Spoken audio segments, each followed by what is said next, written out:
Hello student. तो आज की क्लास में हम सेकेंड यूनिट का क्वेश्चन नंबर 2.38 को सॉल्व करने वाला हूं, क्योंकि ये क्वेश्चन काफ़ी इंपॉर्टेंट है। इस क्वेश्चन को यदि आप सॉल्व करना सीख जाते हैं तो इस बेसिस पे आप कई इस तरह के क्वेश्चनों को बड़ी आसानी से आप सॉल्व करेंगे और ये कंपटीशन एग्जाम के लिए भी काफ़ी ज़्यादा इम्पोर्टेंट है। तो क्वेश्चन नंबर 2.38 जो है आपके एनसीईआरटी के एक्सरसाइज के क्वेश्चन नंबर 2.38 है। किसी कण का स्थिर विद्युत आवेश 2.5 इंटू 10⁻⁻16 कूलाम है। एक कण है आपके पास, क्वेश्चन को समझिएगा। आपके पास एक पार्टिकल है, ठीक है, और इस पर आवेश कितना है, इस पर चार्ज कितना है, 2.5 इंटू 10⁻⁻16 कूलाम। ठीक है, क्योंकि आवेश का मात्रक क्या होता है, कूलाम होता है, क्योंकि कूलाम ने तो आवेश के बारे में बहुत सारी बातें बताई थी। कूलाम ही तो है जिसने बताया था कि निगेटिव निगेटिव जो आवेश होते हैं उनके बीच में प्रतिकर्षण बल लगता है, पॉजिटिव पॉजिटिव आवेश के बीच में प्रतिकर्षण बल लगता है, पॉजिटिव और निगेटिव आवेशों के बीच में आकर्षण बल लगता है। तो ये बात को कहने वाला जो प्रथम वैज्ञानिक था वो था कूलाम।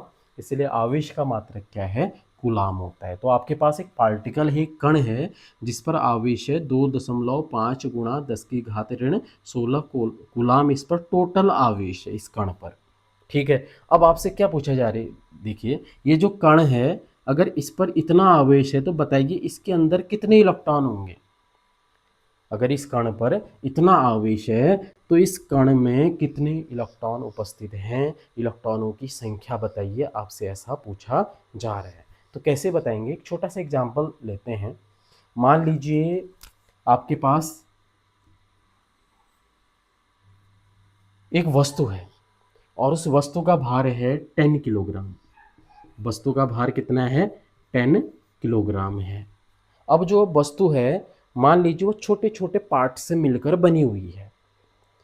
वस्तु का टोटल वेट कितना है, 10 किलोग्राम है। वो वस्तु छोटे छोटे पार्ट से मिलकर बनी हुई है। माना एक छोटे पार्ट का वेट 2 किलोग्राम है, एक छोटा पार्ट है उसका 2 किलोग्राम। ऐसे 2 किलोग्राम के बहुत सारे पार्ट आपस में जुड़े तो 10 किलोग्राम की वस्तु बन गई है। तो मुझे ये बताइए, जो ये छोटे पार्ट से हैं जिसका वेट 2 किलोग्राम है, तो ऐसे कितने पार्ट्स आपस में जुड़कर इस वस्तु को बना रहे होंगे। तो आप कहेंगे यदि एक पार्ट्स का भाग एक पार्ट से 2 किलोग्राम का है तो फिर 2 किलोग्राम के कितने पार्ट्स आपस में जुड़ेंगे कि 10 किलोग्राम हो जाएगा। आप कहेंगे 5 पार्ट्स। कैसे निकाला आपने, जो 10 है 10 को 2 से डिवाइड कर दिया, 2 5 कितना हो गया, 10 हो गया।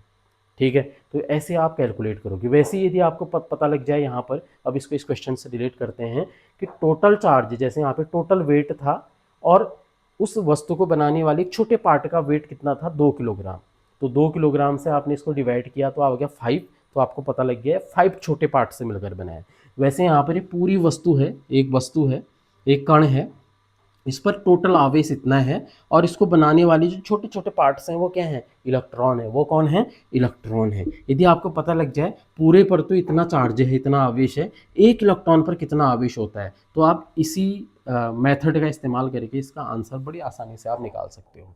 टोटल चार्ज कितना है पूरे पार्टिकल पर, इतना है, एक इलेक्ट्रॉन पर जितना होगा उससे इसको डिवाइड कर देंगे तो इलेक्ट्रॉनों की संख्या निकल जाएगी। जैसे हमने यहाँ से 2 से 10 में डिवाइड किया तो हमें पता लग गया कि इसमें 5 छोटे छोटे पार्ट से हैं, तब जाके ये जो वस्तु है उसका वेट 10 किलोग्राम हो रहा है। ठीक है, तो कैलकुलेट करते हैं। तो इसके लिए हमें क्या पता होना चाहिए, इसके लिए हमें पता होना चाहिए जो पूरा पार्टिकल है इस पर तो इतना आवेश है, तो एक इलेक्ट्रॉन पर कितना आवेश है। तो ये क्वेश्चन में दिया नहीं होगा, क्योंकि ये हर किसी को याद होना चाहिए। इलेक्ट्रॉन का वेट, इलेक्ट्रॉन पर कितना आवेश है, ये हर किसी को याद होना चाहिए। कितना होता है इलेक्ट्रॉन पर आवेश, -1.6 इंटू 10⁻⁻19 कूलाम। एक इलेक्ट्रॉन पर कितना आवेश होता है, -1.6 इंटू 10⁻⁻19 कूलाम। तो बताइए अब इलेक्ट्रॉनों की संख्या कैसे निकालें हम। इलेक्ट्रॉनों की संख्या बराबर क्या हो जाएगा, अब कुल आवेश। क्या कहेंगे हम, कुल आवेश। किस पर, इस पार्टिकल पर कितना है, कुल आवेश अपॉन एक इलेक्ट्रॉन पर आवेश। क्या हो जाएगा, एक इलेक्ट्रॉन पर आवेश, कुल आवेश अपॉन एक इलेक्ट्रॉन पर आवेश। तो कुल आवेश कितना है यहाँ पर, कुल आवेश कितना है, इस पार्टिकल पर 2.5 इंटू 10⁻⁻16 कूलाम, ठीक है।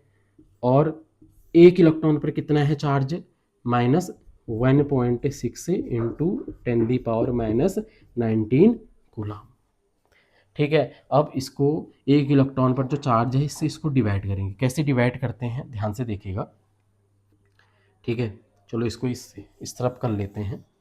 इलेक्ट्रॉनों की संख्या, इलेक्ट्रॉनों की संख्या कितनी हो जाएगी, इक्वल टू, यहाँ पर एक स्थान पर पॉइंट है, यहाँ पर भी एक स्थान पर पॉइंट है, तो पॉइंट से पॉइंट कट जाएगा, तो ऊपर हो जाएगा कितना 25 इंटू 10⁻⁻16 और नीचे हो जाएगा 16 इंटू 10⁻⁻19, क्योंकि यहाँ पर एक स्थान पर दशमलव था, यहाँ पर भी एक स्थान पर, तो दशमलव से दशमलव कट गया, तो ये हो गया 25, ये हो गया 16। अब आगे क्या करेंगे, आगे बढ़ते हैं। ये लिख दिया मैंने 25 इंटू, अब 10⁻⁻16, अब 10⁻⁻19 को मैं ऊपर ले जाऊंगा, इसको मैं ऊपर ले जाऊंगा तो ये प्लस हो जाएगा, क्या हो जाएगा ये प्लस, जो -19 है ऊपर जाके क्या हो जाएगा +19 हो जाएगा, तो इंटू 10⁻19 लिख दूंगा। आगे से प्लस लिखने की जरूरत नहीं है, अगर आगे से कुछ ना भी हो तो भी उसे भी हम क्या कहते हैं, प्लस कहते हैं। अपॉन कितना हो जाएगा 16, कितना हो जाएगा 16। अब इसको कैलकुलेट करते हैं, जब 25 को आप 16 से कैलकुलेट करोगे तो ये आ जाएगा आपका 16 और 90 और 1.6 आ जाएगा, 1.6 इंटू, ये -16 है, ये +19 है, तो क्या कैसे ये मल्टीप्लाई होंगे आपस में, ये -19 है, ये +19 है, तो माइनस और प्लस आपस में क्या हो जाएंगे, ये क्या करोगे, इनको घटा दोगे आप, ये प्लस है ये माइनस है, तो 19 में से 19 में से 16 कम कर दोगे तो कितना बचा, 3 बचा, 3 बचा, 10⁻3। अब इसको +3 लिखूँ या -3, बड़ा कौन है, -16 है, +19 है, तो +19 बड़ा है, तो इसके आगे प्लस आएगा, तो प्लस को लिखने की ज़रूरत नहीं है। तो क्या आ गया आंसर, 1.6 इंटू 10⁻3 इलेक्ट्रॉन, इतने इलेक्ट्रॉन इसमें प्रेजेंट होंगे, ठीक है। तो इस क्वेश्चन को आप अपने नोटबुक में भी नोट कीजिएगा, और इस तरह के आपके एक्सरसाइज में और भी क्वेश्चन होंगे कहीं पर, तो उनको आप सॉल्व कीजिएगा, ठीक है। ऐसे ही एटम के लिए भी हो सकता है, जैसे मैंने आपसे पूछ दिया O2, जो O2 है वो ऑक्सीजन का एक अणु है, बताइए ऑक्सीजन के एक अणु में कितना ऋणावेश होता है, कितना ऋणावेश होता है, तो आप कैसे कैलकुलेट करेंगे, ऋणावेश मतलब इलेक्ट्रॉन, O2 में कितने इलेक्ट्रॉन होंगे, एक O में कितने इलेक्ट्रॉन होते हैं, 8 इलेक्ट्रॉन होंगे, तो टोटल O2 में कितने होंगे, 8 दूना 16 होंगे, तो एक इलेक्ट्रॉन पर कितना आवेश है, 1.6 इंटू 10⁻⁻19 कूलाम, तो 16 इलेक्ट्रॉन पर कितना होगा, तो आप कैलकुलेट कर सकते हो। इस तरह से आप कहीं भी इस तरह के कोई भी क्वेश्चन को आप कैलकुलेट कर सकते हो, क्योंकि कंपटीशन एग्जाम के लिए भी ये काफ़ी इंपॉर्टेंट हो, तो इसको फेयर कॉपी में आप जरूर नोट कीजिएगा। Thank you.